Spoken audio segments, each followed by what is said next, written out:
Local elections on Thursday. I know we're all just waiting with bated breath, aren't we? There's also a by-election and lots of regional mayoral elections as well. The general prediction is, though, that the Tories are going to get an absolute drubbing. But what does that mean for the party and, indeed, particularly for the leader of the party? That is one Rishi Sunak, our Prime Minister. Well, let's talk to Lord Hayward. Robert Hayward is a Tory peer. He's also a pollster. He's got two hats on.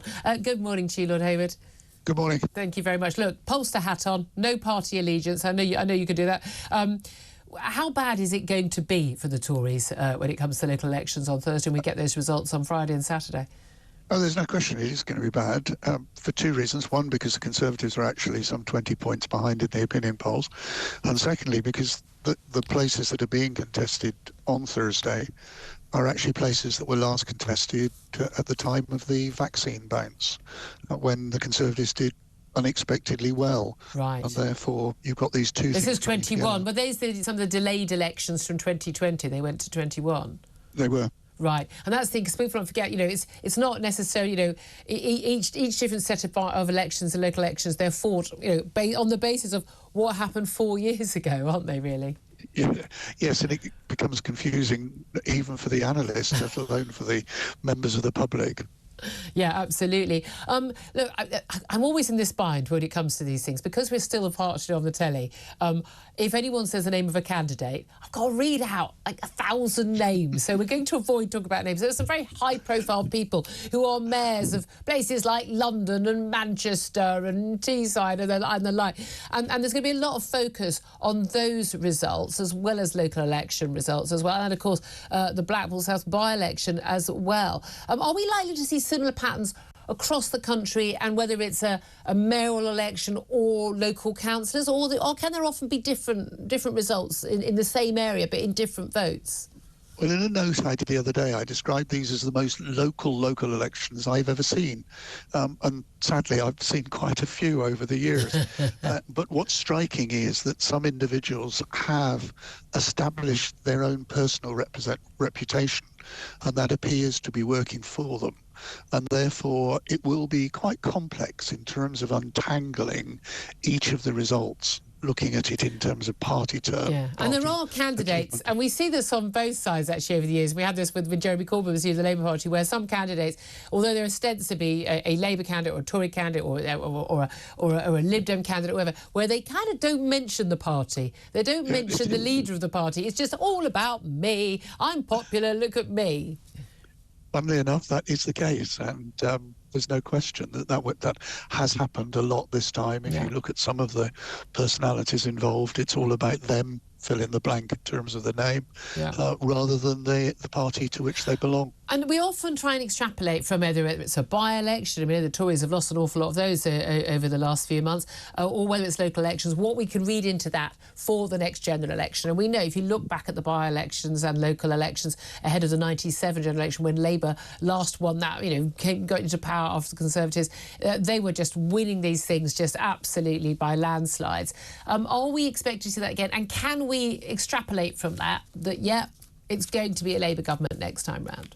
I think because of the strength of the personalities involved in some places, the willingness of voters to look at other parties, some of which are heavily represented in the contests, some of which are not represented in the contests, and therefore it's much more difficult this time round to extrapolate and say this is what the result's going to be only a few months' time. Under ordinary circumstances, I would say, yeah, go ahead, extrapolate from the results and you'll be pretty close.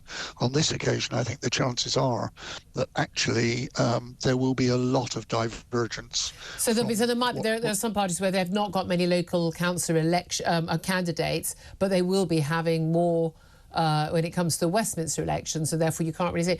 OK, in terms of what happens now for the leadership, because it seems to me there's an awful lot of Tory MPs and probably members of his own cabinet who are sitting there basically waiting to see just how bad it is in terms of these local election results before perhaps instigating another possible leadership challenge against Rishi Sunak. Now, look, we know voters don't like parties that are in disarray. We know that, but they also would appear aren't that keen on Rishi Sunak right now. His poll ratings, I think, are below the Tories, are they not? Correct me if I'm wrong.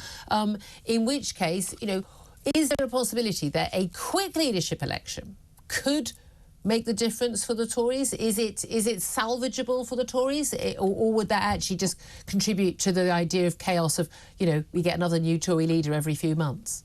If you go out on the doorstep, as I and large numbers of people do, but again, talking with my analysts rather than Tory party hat on, but you hear people persistently going on about the chaos of 2020 to 2022. Yeah. And trying to change a leader one after the other is a burden which the Tory party is still facing.